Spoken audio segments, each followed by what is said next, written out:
Good morning, students. Today we will discuss the fourth chapter in class 7th history, the Mughal Empire.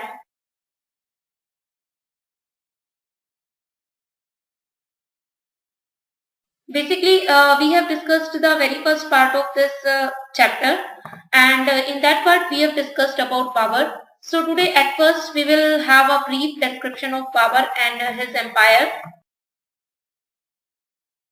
and after it we will discuss about Humayun's reign.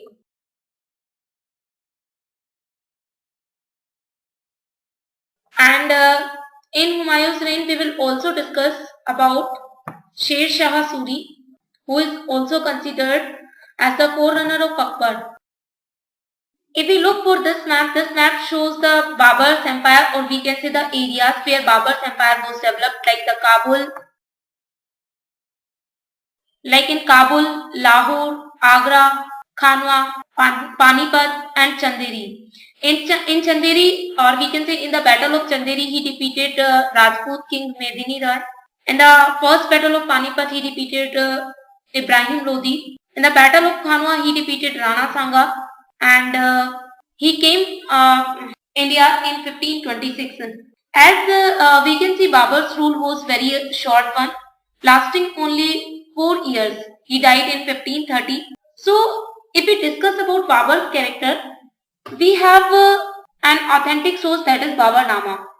The main source of information about the rule of Babur and the nature of the man is the Baburnama. It is the autobiography of Babur, which was written in Turkey.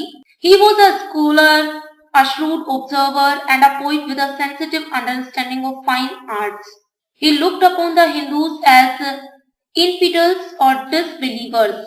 But unlike some of his successors, he never persecuted them, and he also introduced the system of Charbagh. If we discuss about Babur's character, this can be found in Baburnama, that is the autobiography of Babur, and it is written in Turkish language. He also introduced Charbagh system. The system which was introduced by Babur is known as Charbagh system, as their symmetrical division into quarters. And although it was introduced, or we can say it was described in Baburnama, but it was first introduced in architecture by Akbar, and some of the most beautiful charbaghs were constructed later on by Jahangir and Shahjahan in Kashmir, Agra and Delhi. Babur described his interest in planning and laying out formal gardens placed with rectangular walled enclosures and divided into 4 quarters by artificial channels. Babur was succeeded by Humayun.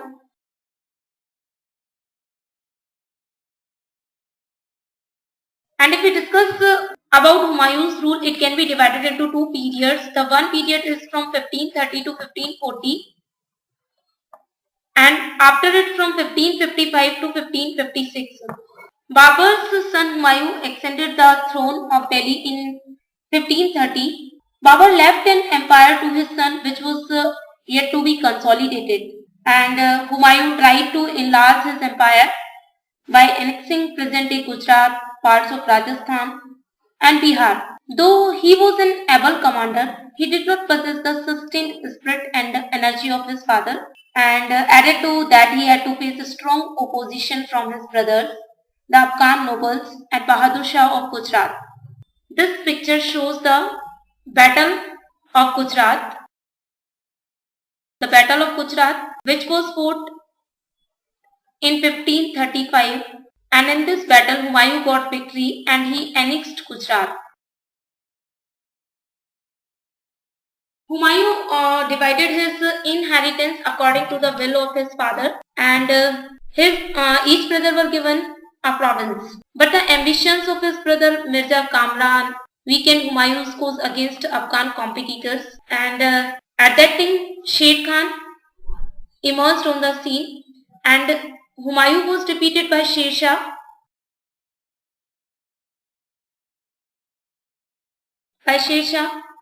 in two battles, in the Battle of Kannaus and in the Battle of Chausa. In the Battle of Chausa, which was fought in 1539, and he was also defeated in the Battle of Kannaus, which was fought in 1540. And because of these two battles, because of these two battles, or we can say because of getting victory in these two battles, Sher Shah Suri established his empire, that was Sur Empire.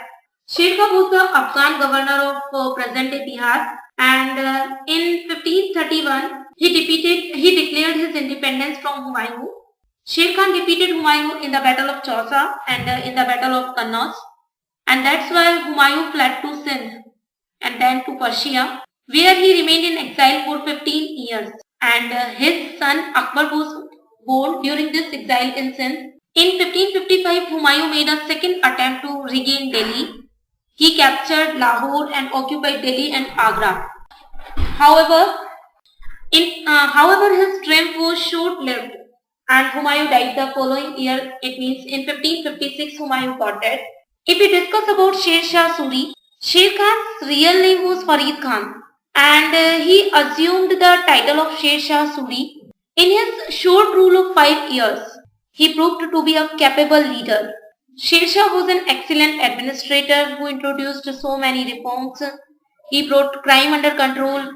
He built GT road, that is known as Grand Trunk Road, Sadak-e-Azam, and he also established a network of caravansarays for travelers, planted trees alongside the road, and dug wells.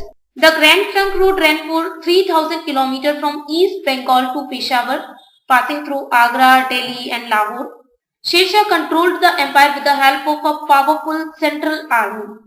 He personally inspected, appointed and paid the men. He also introduced the silver rupee called the rupiah as a standard note of exchange, gold coins called mohar and copper coins called dam. They were minted by his government. Sher Shah's reforms in coinage were later adopted by Akbar, and the term rupiah came into common use. Most of the reforms of Sher Shah Suri were followed by Akbar. That's why he is also known as the forerunner of Akbar. He died while fighting the Chandels in Kalinjar. He was 75 years old at that time, and with the death of Sher Shah ended the reign of one of the best rulers on the throne of Delhi. So if we discuss about Sher Shah Suri, known as forerunner of Akbar, he introduced silver coin rupee, or we can say rupiah, gold coin mohar, and copper coins dam.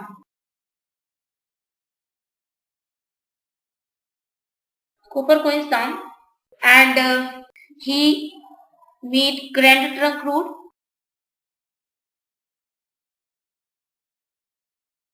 which is 3000 km long, and it was from Peshawar to Agra.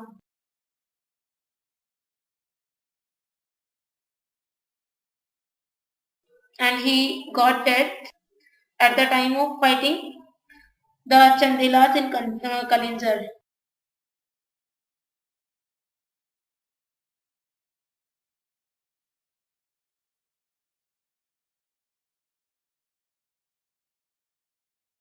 And when he got it, India enjoyed, India enjoyed peace and stability during the reign of Sher Shah Suri, and unfortunately, his successors did not have his capabilities as a ruler and administrator. That's why in 1555, Humayun took advantage of their weakness to invade India. He once again captured Lahore, Agra and Delhi. Humayun, however, did not rule for long after his return to power. He died in 1556 and he was succeeded by his son Akbar, who is also considered as the greatest Mughal emperor. In our next part, we will discuss about Akbar's empire, and we will see the reign, or we can say we will see the reasons on which Akbar was ruling at his time.